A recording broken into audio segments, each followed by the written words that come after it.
I can introduce yourself. Yeah. Well, I'm Melvin Jordan, and I'm a local rice farmer in the Katy area. I've been here for 60 years. I'm 60 years old. I've been farming for almost 40 years. I come from a long line of rice farmers. My father was a rice farmer, and all my brothers.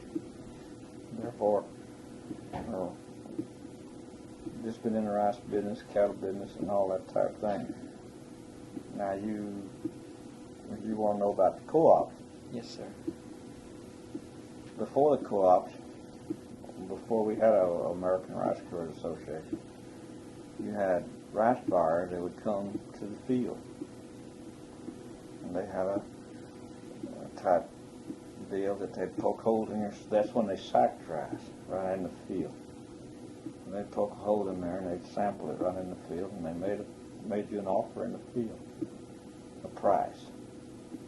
If you didn't sell it right there, then you hauled it to a warehouse somewhere and stored it until, and then they would do the same thing in the spring or the next, whenever, until you agreed on a price. So you were only taking one or two buyers' opinion. That's all you had, and you were just taking that. But when the co-op set up, then, as we went into the American Rice Growers Co-op, your rice had a sample. You drew a sample of your rice, and you put it, what they had, as they said, on the table. And then they had sales like twice a week in the busy time of the harvest, or right after the harvest, is when the rice was dried. And your rice buyers from all over, then you have quite a... I'm Bertie Jordan. Quite a few buyers at that time would come instead of just one or two, and you'd have several buyers, maybe 8 or 10 mills would send their buyers, and they all put their sample. Your sample, they all sampled it, and everybody else's sample all at the same time. And as they would go through it, then they would make a bid on that lot of rice, and that lot of rice was under a lot number so-and-so. It didn't actually have a farmer's name on it, but the association knew who it was. So they were just bidding on lots of rice. And everybody turned their bid in at, say, 1 o'clock. They'd come at 8 in the morning, and they'd rub the rice out. Have you seen that done? Well, maybe you can go down to the association. They'll show you. They rub the rice out, shake the chaff out of it, run it through and they grade it. Then they give it a grade, and they'd call into their mill headquarters, and they'd call back. And by about 1 o'clock that afternoon, they had their price of what they would give. The other guy would do the same thing. You'd have 7 or 8 bids on that rice. You automatically then took the highest bidder. You had that idea of 24 hours to either sell it or reject it. Well, if you sold it, then it automatically was shipped within a period of 2 weeks or something like that to their mill. If you rejected it, it stayed in your storage or whatever. If you had your own warehouse or your own jar, or you was in a co-op jar, which we were in co-op jars. And they kind of categorized that in their mind. You still got it, and they would come back with offers. And then maybe a month from now, you may put it back up on the table again, and it make another. It might be higher, it might be lower. It all depends on where the price was. That way, you're getting a competitive deal from everybody. Just not a one man coming out dealing with you, or one mill, or whatever. And then the co-op handles your payment. The mill paid the co-op, and the co-op then in turn paid you, but then there was I think when we started out there was way back there it was 3 cents a hundred weight. which now I think it's up to 6.5 cents a hundredweight or something like that now. But there's several other little Mickey Mouse things in there, like 0.5 cent goes to rice research, 0.5 cent goes to the Rice Council, and it's all took out at one time. The association does all that. They take it out, and then you come, and then your dryer fees. When you take in rice, you know we cut it at 23. Well, from 20 to 23% moisture. We send it to the dryer, and the dryer dries it down to about 11.5 to 12%, and that rice will keep at that deal. The only thing after that, you have to keep the weevils or something out of it. But once you got to dry it down before you can ship it. So you got a dryer's fee. So that automatically come into the association. That fee was deducted and everything, and then you got the net. The association sent you a check for after those things were deducted. And that's basically the way the American rice growers did. And they were more or less your agent. Okay, then as we've moved in progress up the ladder, some of us decided several years ago that we needed a better marketing system. One that would grade our rice, and it wouldn't be these buyers grading it. So we came up with ARI, and ARI started as strictly a grading procedure, selling your rice.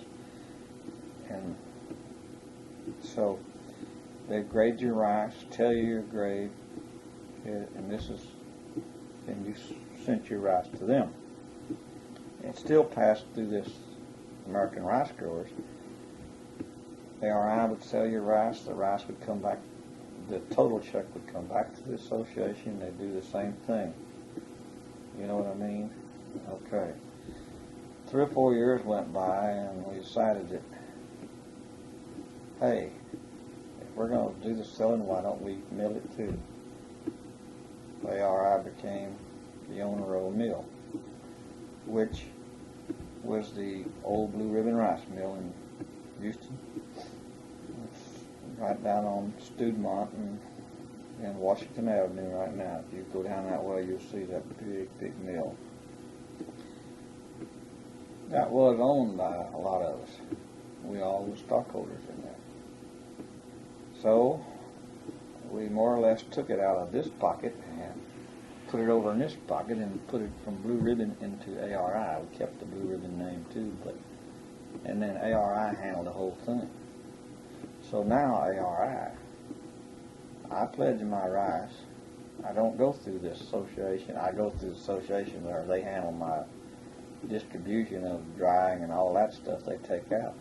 But I don't go to that bar, that mill. I go to my own mill, which ARI, that's my co-op mill. My rice, I send it to the dryer, and it's turned over to ARI. I never see it. I never have to make that decision whether to sell to this buyer or that buyer. ARI makes that decision. My rice goes directly to them. And I don't know if my rice is mixed with somebody else's and whatever after it gets down there. With the same kind of rice, the same grade and everything. They don't just dump it all together. They classify it in grades and so when it gets to that mill, then I really don't have anything to do with it. They sell it. But when I send my rice down there and they take it over today or tomorrow or whatever, they write me a check for 90% of loan, which is government loan, whatever government loan is at that particular year or time. They write me a check right away, so I get 90% of government loan. What's a government loan? Well, a government loan is what your government sets up as a loan value on rice. In other words, if you turned your rice over to the CCC, which is the Commodity Credit Corporation, which is a government deal, and you can turn it over and get loan, which is which is cheaper than we can raise rice today. We cannot raise rice for loan price. This year loan rate was around $9 and it cost us $11 to raise it. So you see, we can't really depend on a loan. But anyway, ARI gives us 90%. Okay, that's some money for us to get in and start operating. And then through the year, as they sell rice and mill it and sell it, we get progress payments,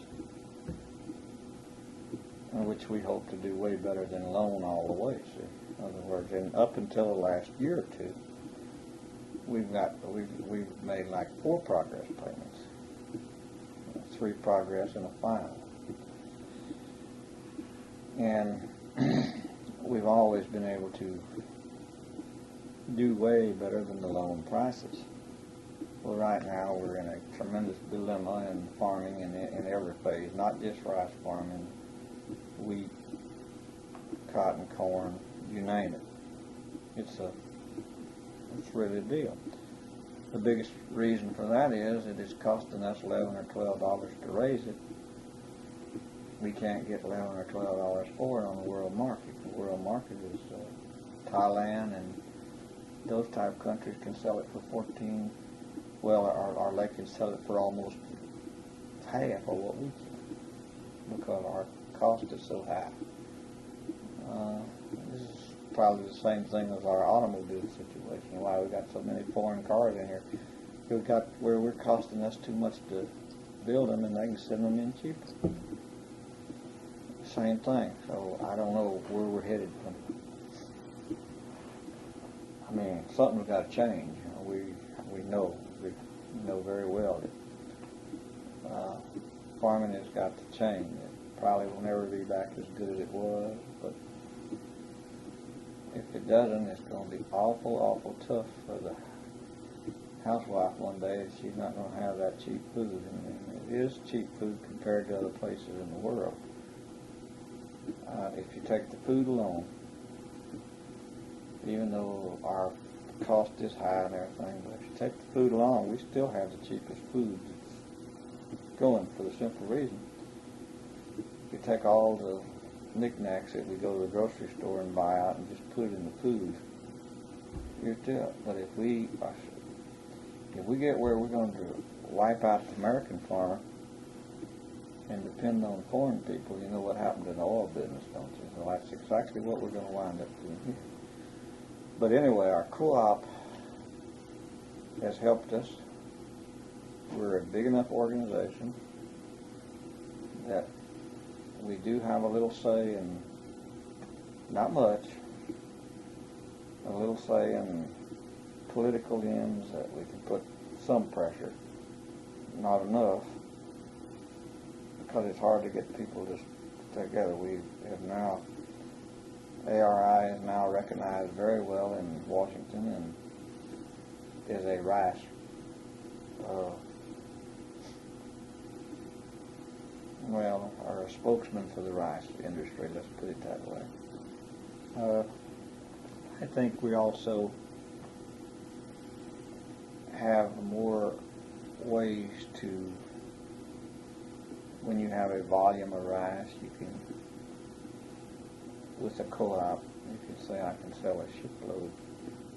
Right now, if you go out to the individual, you got to go to 40, 50 guys to get enough to have a shipload if you're an independent deal. Well, the co-op's got their excess. And they, now in the computer world, which you're coming up in, is just strange to me. Like if ARI, they can push a button and say we need a certain quality of rice. He can push a button where that quality is, and it may be scattered all over the state of Texas, but he knows right where it's at, so that can be shipped all to the mill. A lot of that rice is held in other places until the mill needs it. They also pay storage on that. That storage,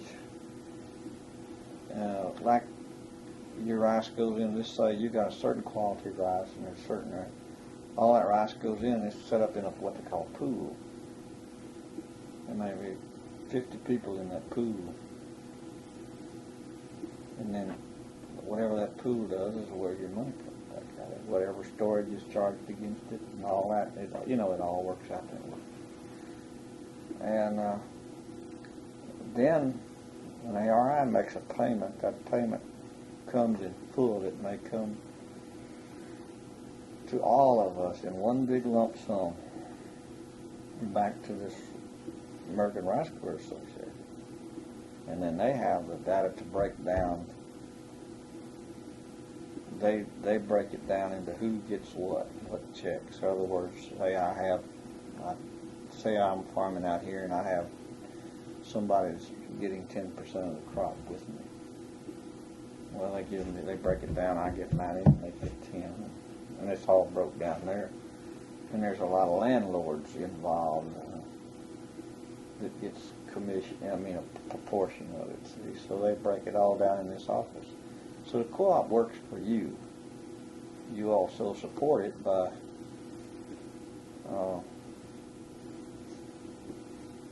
paying a fee or a dues, which, like here, is at the local, it's, like I say, it's 6.5 or 7 now. I don't know, I really don't offhand. I don't know, because we got them other little half-cent deals in there of Texas Rice, Texas Rice Promotion, the Rice Council, in our experiment station.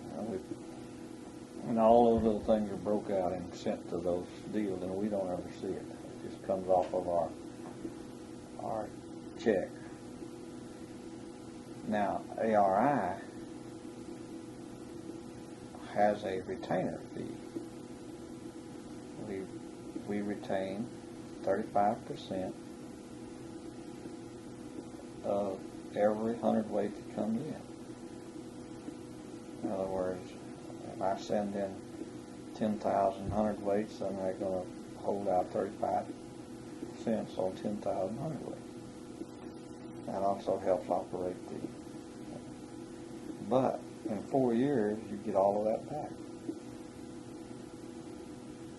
But you get 4 years, but this year you put it in again. It just does like that. It's just a revolving deal. And so they have 3 years in there with that retainer. Well, actually 4, I guess, with that retainer that they got money to operate with. But you're getting it back. In other words, if they let's just say they held out $10,000 out of mine 4 years ago, and this year they held out $5,000. Well, this year I'm going to get $10,000 back, but they held out 5. 4 years from now, I'm going to get the 5 back. But every year, whatever you put in, it's however you farm or how many hundredweights that you put in that retainer. It's a revolving deal. They don't keep the money, and at the end of the physical year, ARI comes out 0. They don't make any money. It's because it's the farmer. It's the co-op deal. So in other words, at the end of that year, they're blank. They're 0. You can't. The co-op didn't say we made $1 million or we made $500,000 or whatever. It all goes right back to the stockholder. And that's about all I can add, unless you got some questions to ask me. How was the co-op started? Well, it was started by several farmers. Are you talking about this co-op? Yeah. Yeah, okay. It was started by several farmers, and one of them happened to be my father. In fact, he was one of the first board of directors on the deal. They got to the deal to the point that they just was tired of taking somebody's word that was the price of rice. They didn't know what the price of rice was. They didn't have any. They just had one man against somebody that they'd only see once or twice a year, a mill man, a buyer for a mill. And naturally, that man was trying to buy it as cheap as he could.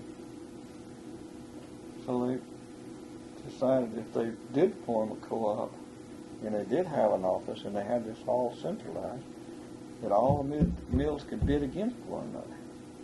kind of like going to an auction sale, except they don't have they did it in a secret deal. Every guy's in his corner, and he looked at every lot of rice, and he wrote down what he'd give for it. He didn't know what that guy's going to give for it. It might have been 5 cents a hundredweight or 10 cents a hundredweight more. It all depends on if he needed that rice real bad. He'd pay more for it. But that was a good deal. But then ARI became a better deal.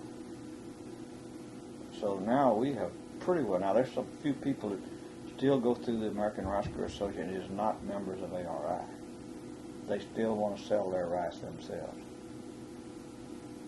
They say, I want to be an individual and I want to sell my own rice. And they are not. They are members of the American Rice Growers Association, but they're not members of ARI. And when you're a member of ARI, that means I'll take my rice to the dryer, and they know that my rice is going directly to ARI. So I know how many, I know everything, I know how much is going and all that, I know all that part.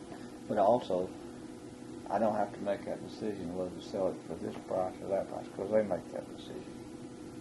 And, but they have 85% of all Texas rice is in ARI.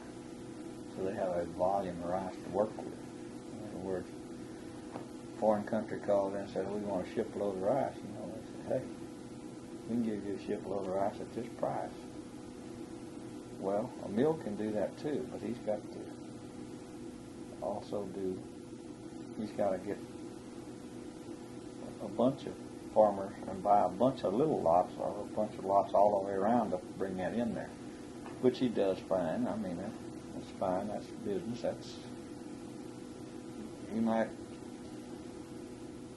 One time they might do better than ARI. Sometimes, but most of the time we've been about $1 a hundredweight ahead of them, and sometimes even more than that. Right now, we're not ahead of anybody. Nobody's ahead of anybody because this is a bad situation. It's a bad market. The world market is way below our prices, and it's killing us. And the government embargoes hurt us. It was only on food. It was only on grain. They didn't stop Caterpillar's computers and all that kind of stuff. It was just on grain. They killed our markets. Same as they did the soybeans. They put an embargo. We were selling most of our soybeans to Japan and places like that. Japan said, "Pooey, they went to Brazil and raised their own soybeans. They don't get them any cheaper, but they got them. They don't need us anymore. We lost our market."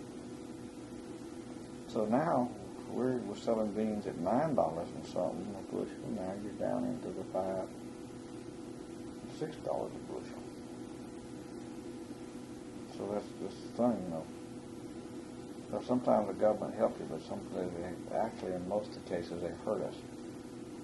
You know what I meant. And I really don't know. Any other questions? Go ahead and shoot. I'll try to answer them. How has American Rice Growers changed with y'all? How has it helped to better suit the rice grower over the years since its beginning? Well, as I said, it gives you a more advantage to sell your rice, somebody to handle your deal. In other words, you weren't dealing with one individual. Your association was handling it.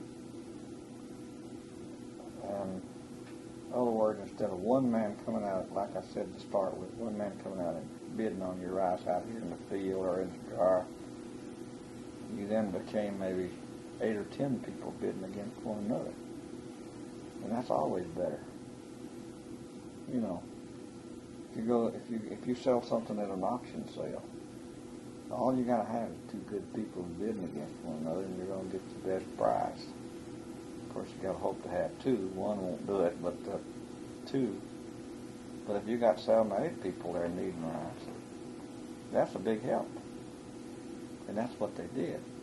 They organized to where the buyers would come there on a certain day they'd have everybody sample out. They bid on that lot of rice. ARI has done and took it a step further. And some people don't agree with this. Now, like I said, some people do not belong to ARI.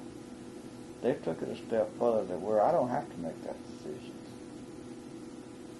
That they can handle it, and they're handling everything on a large bulk deal. And my little old lot of rice is just thrown in with a whole bunch more. So therefore, they can make bigger and better deals. You know what I mean? We also are milling our own rice. So therefore, that's another step that we have took. Over the years, it's been quite an upgrade over the last 40 years. And as I said in the thing, where you have a co-op, they do have some magnitude of power, or to go together. Hey, this whole co-op is for this, and cause your representative to say, think. Our American rice growers is a smaller deal. It has some. Now ARI is a lot larger. And so we can try to make a little ripple. They may not make a wave, but we can make ripples in the deal, and they're noticed at times. And I think in anything this day and time, you've got to be noticed. You've got to have some. In other words, clout, or you're going to be washed away. And we just about got washed away.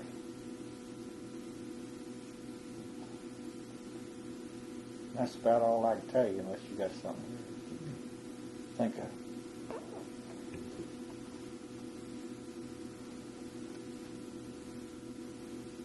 And you just joined because the other farmers did, or did you have any special reasons for joining? Well, I guess what you would have to say is when your dad helped get the co-op started, and he was a board of director, and you come right along, you just fell into it, automatically. Now, like you talked to my brother, and I have two brothers in the farming. One passed away this year. They were, like I said, considerable older than I was. But they automatically went in. And I'd say 97, 98% of the farmers in this area did when the co-op was started. And now we have about 87% of the farmers in ARI that's in this area. Of course, we're losing farmers every year. We're coming back. The city of Houston moved out and it wiped out another thing. You're losing farmers. But basically, that was the thing. I'd have to say that I'd hate to go it alone. I'd hate to go out and say I'm not in the co-op and rice growers, because I wouldn't know what the price of rice would be. I wouldn't know what it's like when you drive down to the gas station. If there was only one, they could charge you most anything, but you can go down and check on the next one down the road and say, hey, that's 3 cents cheaper, or that's too much. That gives you that flexibility where you didn't have it before when you was way back there.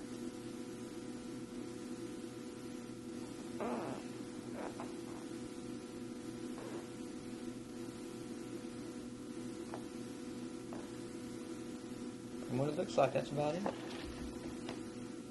Well, I hope I helped you out.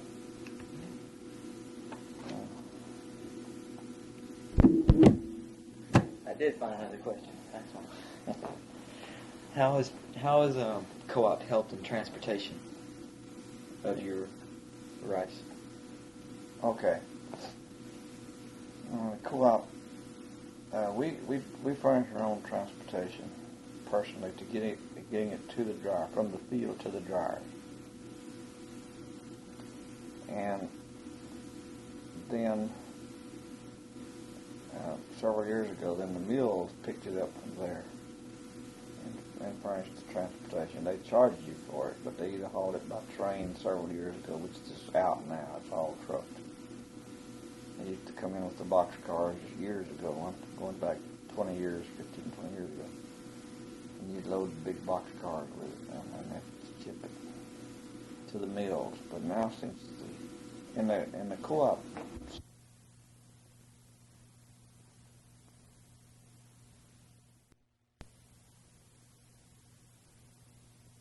our own rice to the dryers, we see that it gets there.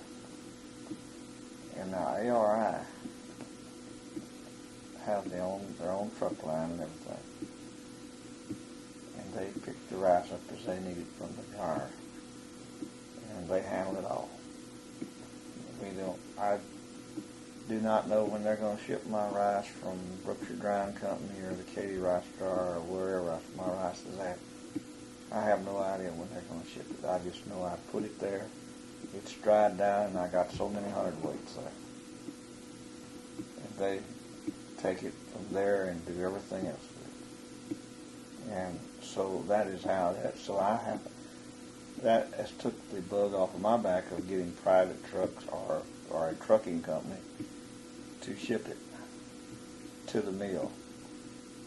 They take care of it and do it the whole 9 yards. They do the whole thing. So, which is quite a relief to me because I can be doing something else. I don't have to worry about that. And they take care of that. And then, as it goes to the mill, then like I said, we don't have anything to do with it. They mill it. We get our money back, and it comes, like I said, comes right back through the channels, and that's the way we get ours paid. And the freight and everything is figured in there. You know what I mean? You're gonna pay for it, no matter what it is. If it's storage, if it's freight, your fees, all of that's going to be deducted. You're going to pay for that some way down the road, whether you're doing it individually or whether you're doing it there. The only thing is about a co-op. They're taking care of it for you. Does that answer that question? Mm-hmm. I believe that's it now. One farmer told about how the co-op acted like a watchdog. Like they'd be at the trains whenever everything was loaded. I was wondering, could you add a little bit more to that? They'd watch to make sure the mill didn't have any unfair practices. Well, there's always been debates on grades of rice, and they watch over that. In other words,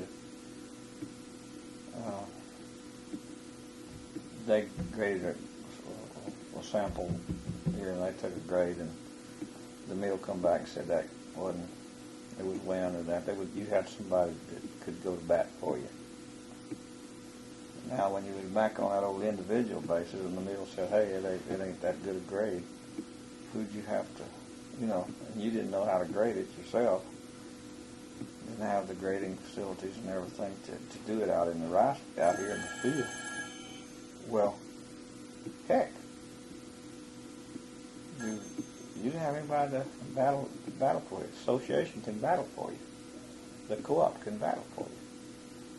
Now, since we got into ARI, there's just no limit because they grade the majority of rice for a lot of other people. They got the best grading system in the country, and that's what they set up to do, is grade rice before they went into the milling deal.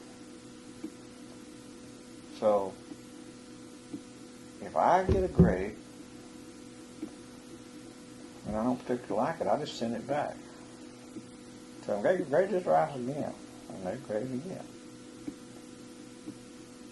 And sometimes they can be made. If you think that rice has not got a better grade than that, well, yeah, we send it back every once in a while.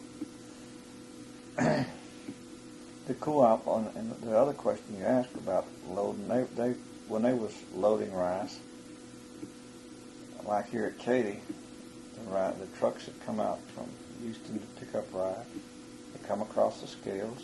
The association tells them where to go, to what dryer to pick up that rice. That rice is picked up. It comes back across the scales, and they have a weight here and they have a weight at the mill. They coincide. That's the thing, kind of what you're saying to the watchdog.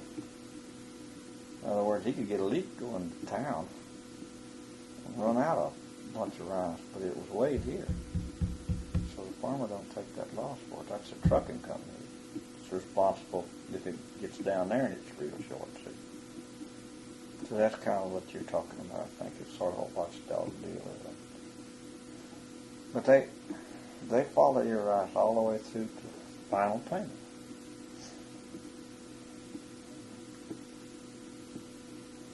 I don't know anything else I can add to that, but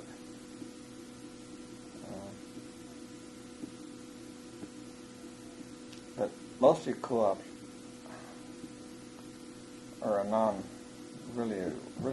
are a non-profit organization. I mean, you build up equity and then they pay the equity out. Like this association, Katy Association, you build up equity in that thing. In other words, if it makes it like the 6% or so that they hold out, well, if that gains into so many dollars at the end of the year, every farmer amount, or whatever amount his percentage, he gains an equity. Well, as I get, say they come up next year and they got some extra money around, they pay everybody proportionally a part of his equity. If they didn't make really any money, then nobody gets anything, see? But it's still working for you, no matter what.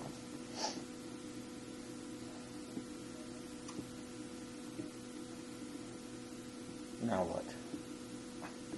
Well, I think you've answered all my questions.